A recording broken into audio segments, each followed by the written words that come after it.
Hello, I'm going to take a few videos while I'm here and just kind of pan before I start doing some stuff. So let me pause and flip this. We're at the KC Hall, and these are some people that showed up for the celebration of life. And I have to be honest that I don't know many of these people, except these people right here. These are that's Keith and Jean and Dean and Sherry and Woody saying hello. Good morning, everybody. There's Harold sitting over here, and all these other people, I have no idea who they are. So I would just let you know that people showed up. And that looks like Lexi over there in the corner, hiding out. So I get her to wave here in a minute. Anyway, so I'm going to go down here and show you what they did for food. Hold on. We're at the KC Hall on Main Street, and everything was set up. And some food, some finger food, and sandwiches, some fruit for all those healthy people, and cookies for me. Anyway, so these are the people that showed up so far. And here we go.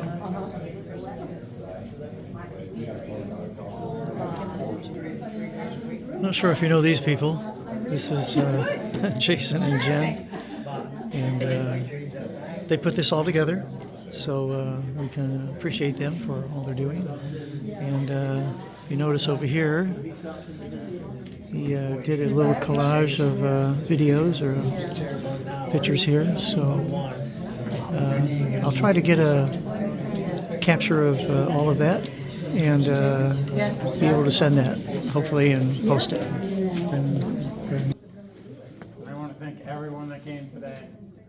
What a fabulous turnout for today. I wish I was meeting or seeing everyone here under better circumstances. Some of you I haven't seen for quite some time, some longer than others. But today we gather to celebrate a remarkable life who touched each of us so deeply. She was more than just a friend, a mother, a grandmother, or a boss to some people. She was also a sister. She was a beacon of light. She illuminated our paths with kindness and laughter. Her compassion and courage inspired us all, teaching us to face challenge and grace. As we raise our glasses today, let's honor her legacy by embodying love and joy she shared. To my mother, Sandra, may her memory inspire us and her spirit live on in our hearts. Cheers. Cheers.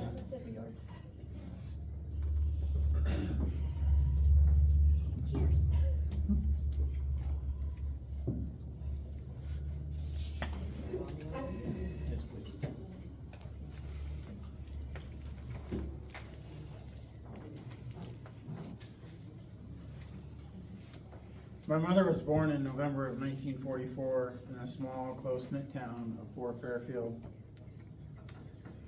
She came into the world as the cherished daughter of Roland and Glenna, and surrounded by the love of 5 brothers and 1 sister. From a young age, it was clear that her spark was unique. It was bright, outgoing, and full of heart. Her days in high school were marked by the energy and enthusiasm she poured into everything she did. Whether it was as the head cheerleader, a talented student, or a beloved friend who brought laughter and light into every room.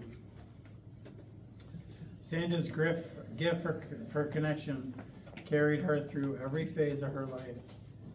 She formed deep bonds with her classmates and friends, spending countless hours dancing, laughing, and sharing her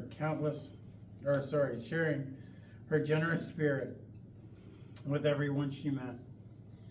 When she was 21, she became a mother to Rhonda, and at the age of 28, she became a mother to me. Her children were her pride and joy. Her love for her children was fierce and unwavering.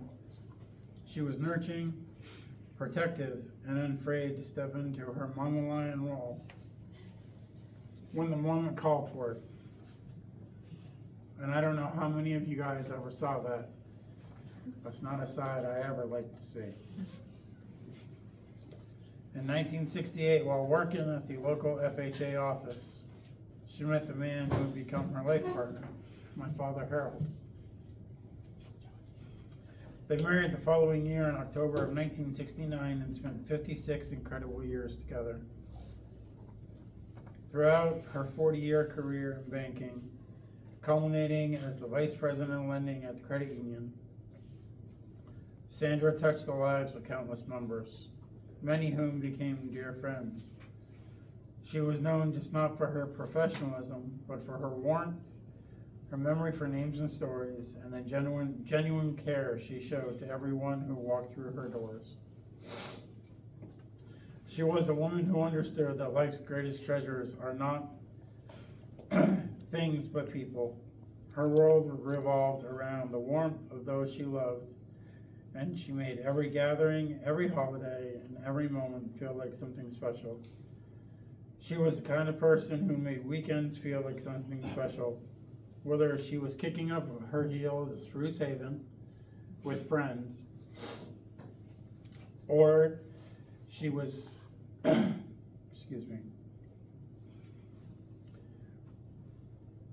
or she was with my father and friends sitting around the table playing cards late at night. And whether those cards were cribbage or a game of oh hell, she was very competitive and loved to laugh. Cribbage seemed to be her favorite after she retired, and she was very competitive against my father.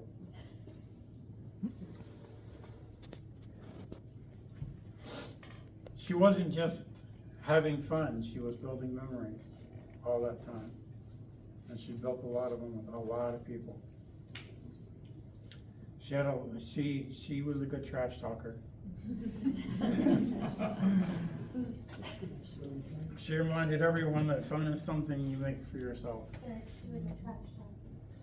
When it came to having a good time, she was a natural. She didn't need a big occasion, just good company, a familiar tune, and a reason to smile. Her laughter was contagious, her spirit uplifting, and her presence was a gift. She didn't just show up, she lit up the room.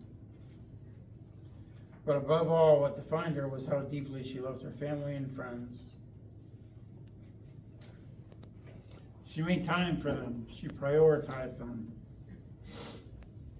and filled every gathering, whether large or small, with warmth, hospitality, and genuine care. She was the heartbeat of so many celebrations, the glue at reunions, the voice you wanted to hear when life got hard.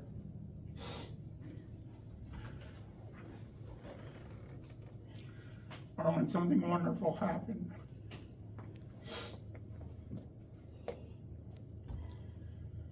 During the holidays, her energy was endless.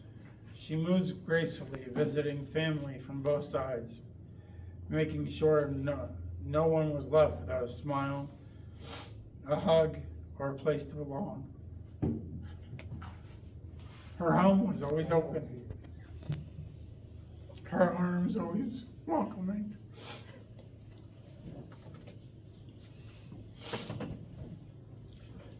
And her heart was always full. Whether it was Thanksgiving, Christmas, or simply a quiet Sunday afternoon, she found joy in connection, laughter around a crowded table, and stories shared late into the night.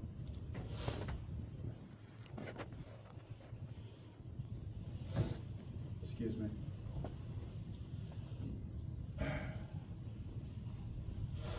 Summers were a reason of celebration too. She hosted cookouts filled with the smell of good food, the sounds of laughter, and the simple pleasures of being together. One of her favorite traditions was gathering for the local 4th of July parade, a community event that seemed to capture everything that she loved the most. Family, neighbors, friends, and a chance to celebrate the simple beauty of being part of something bigger than oneself. She would set out chairs early, gather the grandkids, prepare plenty of food, and watch with sparkles in her eye as the parade passed by. No matter how far apart they may have lived, Sandra and her sister Linda were never truly separated. Their connection defied distance. Time zones and all the noise of everyday life. They spoke almost every day, not out of obligation, but out of love. It was natural, as essential as morning coffee or breathing. Whether it was a quick check-in or a long conversation that stretched into laughter and tears, they shared it all. The big news, the quiet struggles, the silly stories, and the sacred moments. Through every high and every low, they were there for each other. Two hearts moving through life side by side. When one celebrated, the other cheered. When one hurt, the other felt it just as deeply. That kind of bond is rare, forged not by blood, but by deep trust, unconditional love, and the comfort of always knowing someone was in your corner no matter what.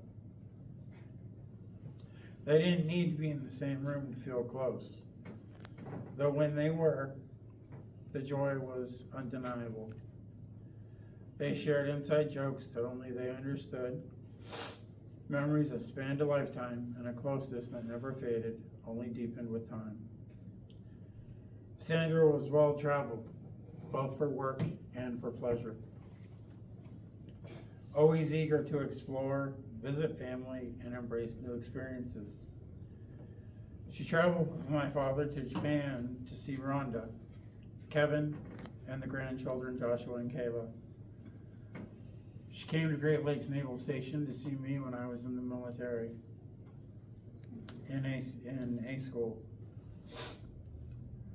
Her role as a grandmother to Joshua and Kayla and Lexi, and later she became a grandmother to 8 great-grandmother, brought her immense joy and pride. Her family was the heartbeat of her life.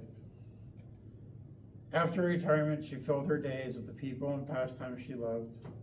She was the kind of neighbor who knew everyone's name, who watched the kids grow up with genuine interest and care, and who could often be found on the deck or around a fire pit, simply enjoying conversation. She had a competitive streak when it came to card games, especially cribbage, where her trash talk became a signature part of the fun, especially playing with Dad. And when she wasn't playing, she was hosting, laughing, or just sitting back and people watching with those she loved. Today we celebrate the woman who lived her life with strength, humor, and a knack for keeping everyone on their toes. She never really stopped being the supervisor, whether at work, home, or anywhere in between. And truth be told, we all know when she said, "We're going to do this," what she really meant was, "Jason and Harold, get ready, you got work to do." Sandra was more than a mother, a wife, a colleague, or a friend. She was a constant. She showed up for grocery runs after work, for early morning chats, for celebration, and for tears. She was the kind of person, if you hadn't called in a couple of days, would call you. Not to nag, but because she cared.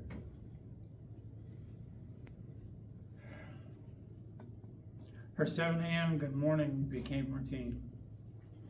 Not too early, never too late, just enough to start the day knowing someone loved you. She had her favorites too. Strawberries and strawberry ice cream from Gons Berry Farm. And quiet Friday dinners at McDonald's after a long work week after getting groceries. These weren't just meals, they were moments.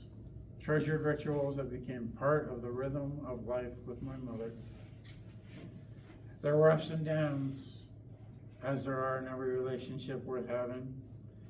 But what remains is the deep ache of missing someone who mattered so much. Someone who laughs through her actions, who listened without judgment, who loved without condition. My mother leaves behind a legacy of strength, kindness, connection, and joy, woven into every friendship she made, every family story she helped create, and every lesson she passed down. She was a beautiful mix of fierce and fun, compassionate and bold. And though the calls may not come anymore, her voice, her laugh, and her presence live on. And stories told and traditions kept, and in the hearts of all who loved her. She will deeply be missed, always remembered, and forever cherished. Thank you everyone for coming. And get off my work clothes. I'm exhausted, and all I want to do is put up my feet, have something for supper, and just forget the day. So Sunday is the day that I deliver to Gons Berry Farm for their hot sauce deliveries. And when we get out there, if they have strawberries, I will pick up 6 quarts. 3 go to my mother, or went to my mother, and 3 were for us. And I would get a quart of strawberry ice cream because that was her favorite. And we would take a run to Limestone. And I would knock on the door, and she would come out, and she was surprised that we were there because I would never announce that we were coming. I always wanted to surprise her. And she'd go, "What are you doing here?" And I would have a tray of 6 quarts of 6 quarts of strawberries and a pint of strawberry ice cream. She'd go, "What's this?" And I'd say, "Well, you have your senior farm share out there, and they had just picked some fresh strawberries, so I thought you might want some for the week. Pick 3 quarts, whichever ones you want, they're yours, no cost, and I'll take whatever's left home. And I know that you're out of ice cream, so here's something for you to snack on throughout the week." And she'd go, "You sure I don't owe you anything?" And she would try to pay. And it's like, "You don't owe me, stop trying to pay, don't give me money." She'd go, "Since when don't you want money?" So she would pick her 3 quarts, and my father would walk in the house from mowing the lawn or being out in the shed tinkering or whatever, and he would pick up a few strawberries. She'd go, "That's coming out of your share." And it's going to be getting strawberry season soon, and that's one of the things I'm going to miss. There's little moments like that. So,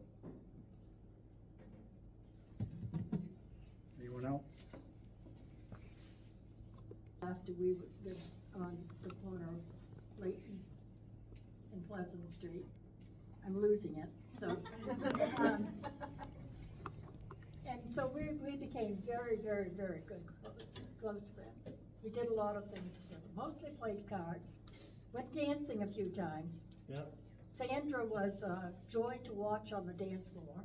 I mean, she had all the moves, which I didn't have, but she had them. And Harold looked pretty good with her, you know. Harold, you didn't do too bad. And then we played a lot of cards. We played a lot of full health. She said you look good on the dance floor. Yeah. Yeah, well, Sandra made you look good.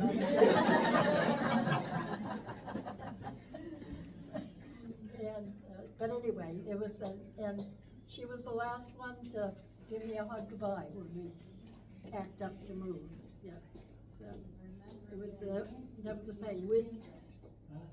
What we had in Limestone can never be replicated. It's that was the joy of our life, was living almost 15 years there in Limestone. So that was our big thing. But Sandra and Harold, Harold and Sandra, Harold and Bob, they did a lot of things together. And your dad, after we moved and the house was sitting there and it wasn't selling, and your dad just took care of everything for us. So you don't find friends like Sandra and Harold every day of the week, I'll tell you that. No, So, you don't. but I loved her laugh. I'll tell you, she did have a contagious laugh, and when she started laughing, everybody else had to laugh with her, so, yeah. She always knew where you stood with Sandra. Yes, she did. She pulled no punches. She threw a few.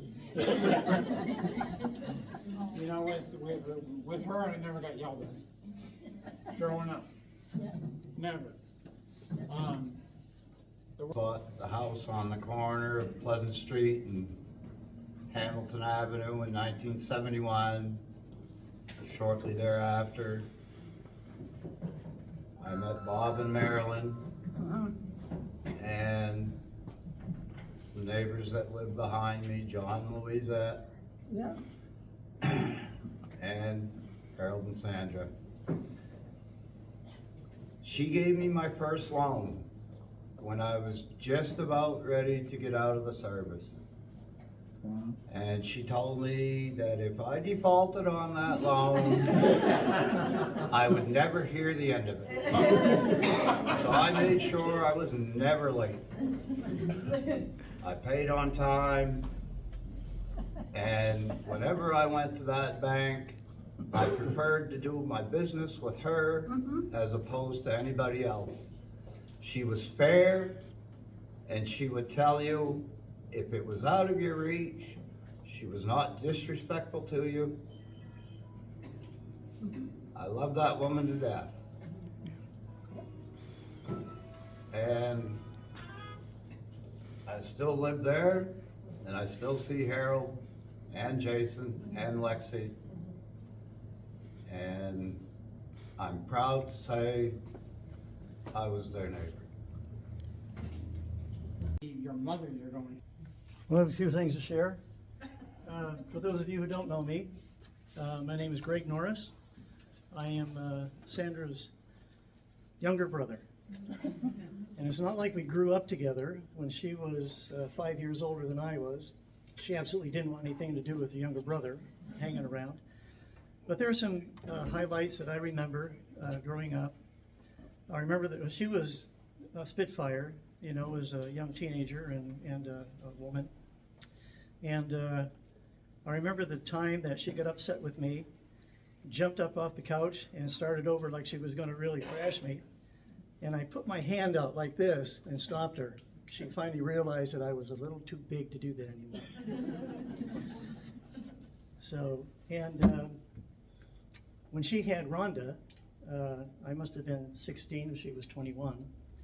I remember when I was holding Rhonda, and she did a backflip. You know how you hold a baby and they just jump back? Well, she did a backflip and landed on her head. And I made her the woman she is today. Just so, I'm going to send this video to Ron and she can see that. And she will attest to that. But you could see Sandra's eyes go like this, and I didn't think she wanted me to hold her anymore. I remember a time when she first started dating Harold. And I don't know if Harold remembers this or not, but they were at the house and they must have had dinner there or something, but they went for a walk. And they were coming back to the house. And on the top of Fort Hill Street, you know, you had a little incline there.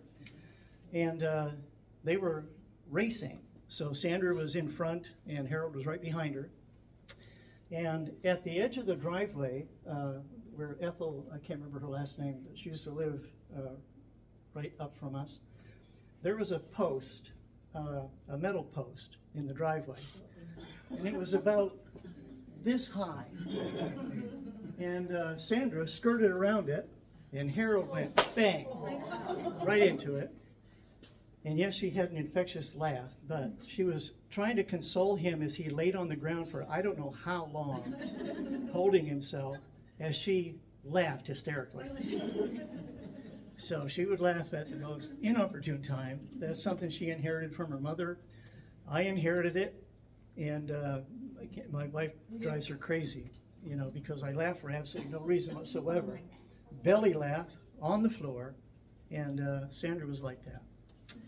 Sandra loved to dance, and I remember her and her brother Dick would, do the jitterbug in the family room. They would dance all the time. They were like that. She was certainly a straight shooter. I have a 27-page eulogy. No, I'm just kidding.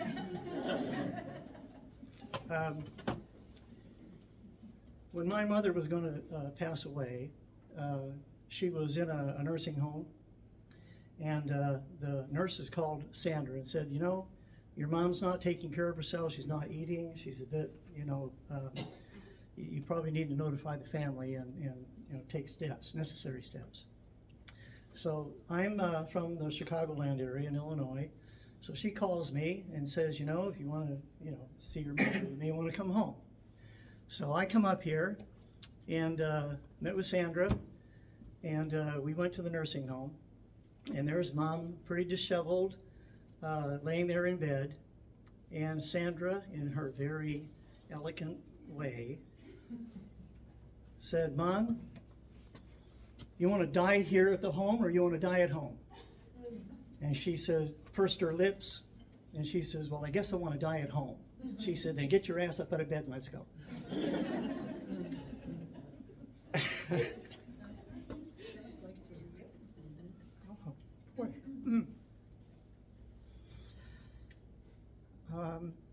I don't get that emotional. I don't know why that came up. Anyway, I miss her a lot. So our phone calls were, it wasn't every day like she had with Linda, but I called often to see how she was doing, and she was either coming back from the hospital from Bangor or she was on her way there, one or the other over the past few years. And so she had a lot of struggles, but she was a trooper. I thought it appropriate. Sandra was not, in my mind, by any stretch of the imagination, a religious person. Early on in her life, I would try to have some conversations with her on a spiritual level, and she would tell me, once you die, that's it, there's nothing after that. But I think she mellowed over the years, and we had better conversations after that. I know that Rhonda sent her a Bible. She was reading it, taking some notes. I think you found those. And so there's always hope. It's never too late to make things right with God. But Ecclesiastes 3:1-2 says, for everything there is a season, a time for every matter under heaven, a time to be born, a time to die. And then in Psalms 90:10, this is what gives us the hope that we have. It says, the years of our life are 70, or even by reason of strength 80. Yet their span is but toil and trouble. They are soon gone, and we fly away. So I think there's a one-to-one relationship between life and death. For every person who is born, death comes eventually. We just never know when that is. And Sandra held in there strong, and she fought the good fight, and but death ultimately overtakes us all. And as I look back and I reflect on the people that in my circle of friends, I've lost a good number of friends, and I realize that my generation is the generation that's passing, and we can't avoid it. Anyway, I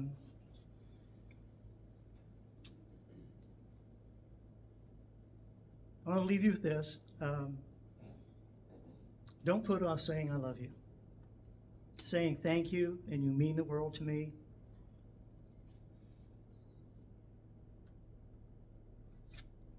Hugging your children. You never know how much time you have with those you love. Time is not our friend. And you need to make plans today for your future. And hopefully that future is a future of eternity with the Lord. Thank you. I tend to, when things get rough, joke around a little. And she's absolutely where I get it. Greg mentioned when my maternal grandmother got out of the nursing home, the way my mother got her out. And 9 days after she got out of the nursing home, she passed away. And Greg was there with us when it happened. And so as the paramedics were taking her out of the house, the phone rang, and my mother had just walked through the front door. And we had caller ID, and it came up with an unknown caller. So I didn't know who it was. We have family all over the country, so I answered. And they said, "Hi, this is such and such. I'm looking for Glenna Norris." I didn't know what to say. My grandmother passed away an hour before. So I looked at my mother, I went, Ma, they're asking about Tootsie. And she goes, "Give me that phone." Okay, here you go. She picks up the phone, she goes, "This is Sandra, I'm Glenna's daughter, what can I do for you?" "Well, we'd like to speak to Glenna, is she available?" She goes, "Well, unless you got the big red phone to heaven, you're not gonna reach her, she died an hour ago." And all I can think is the person on the other side of the phone, because it sounded like a young kid, probably wet themselves because they didn't know what to say. And just her abruptness and just quick-witted, and I'm going, you know what, I'm going to neighbors because I just didn't know what to say. But that's how she was. She was quick-witted, and she just, there was no connection from here to here sometimes. But that's how she was. That's a Norris trait. That's a very good Norris trait, because Linda was the same way. So, but Ryan. And Sandra was a rock in the foundation of the history of the credit union. She was a force to be reckoned with. She left an impression. And if you worked at the credit union, everybody knew who Sandra was. And Sandra knew how she wanted things done. Not only would she call the members and sass them for not paying. I was paid. If you got the talk from Sandra, I knew you were paid. But she knew how she wanted things done in the loan department as well. And any of the new staff that was in the loan department, she made sure they knew how she wanted it done. Even if you weren't in the loan department, Well, if you weren't in the loan department, maybe said that she knew how, or you knew how she wanted it done. But if they didn't figure out how she wanted it done, they had about one more chance. If they didn't figure it out, they probably weren't going to be long for the loan department at the credit union. But despite her toughness, she was always very fair. And she has left a legacy on the credit union, and she's been missed, and she is mentioned regularly in discussions. So we miss her, and we were very fortunate to have the opportunity to work with her for so many years. Very, very happy to have her, because she wasn't just a mother or not just a grandmother or a friend. She was my my confidant and my mother in every sense of the way.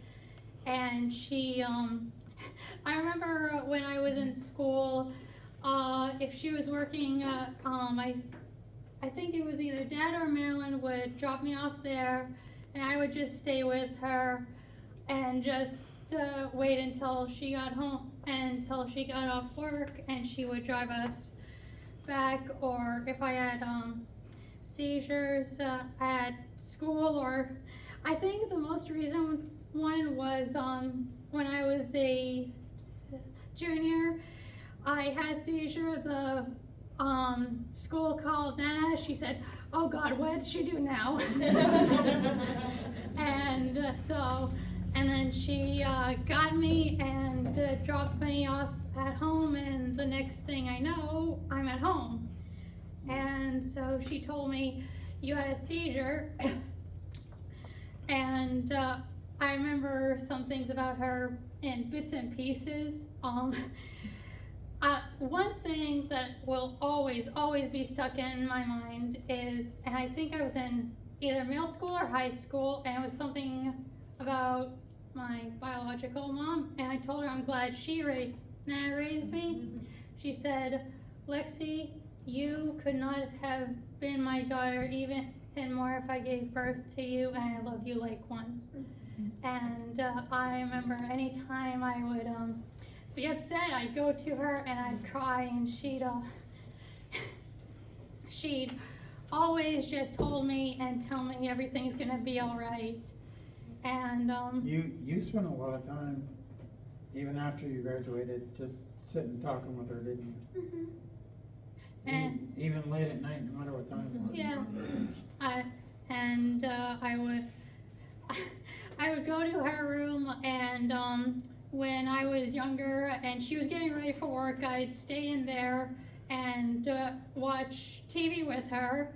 And so because of her, I got into old shows like Xena, A Warrior Princess, Beast Master, all of Andy those. Griffith. Yeah. No, that was actually because of Papa. That and MASH were because of Papa. Hogan's Heroes, we'd watch the Dick Van Dyke Show. She and my Papa are the biggest influences, because she loved country, she loved old shows, and it's only now that I realize how much of a big influence they were and still are in my life. And if I actually wish I could still hold her, but when I'm sad or alone in my bed, I can feel her right next to me, holding me while I cry. And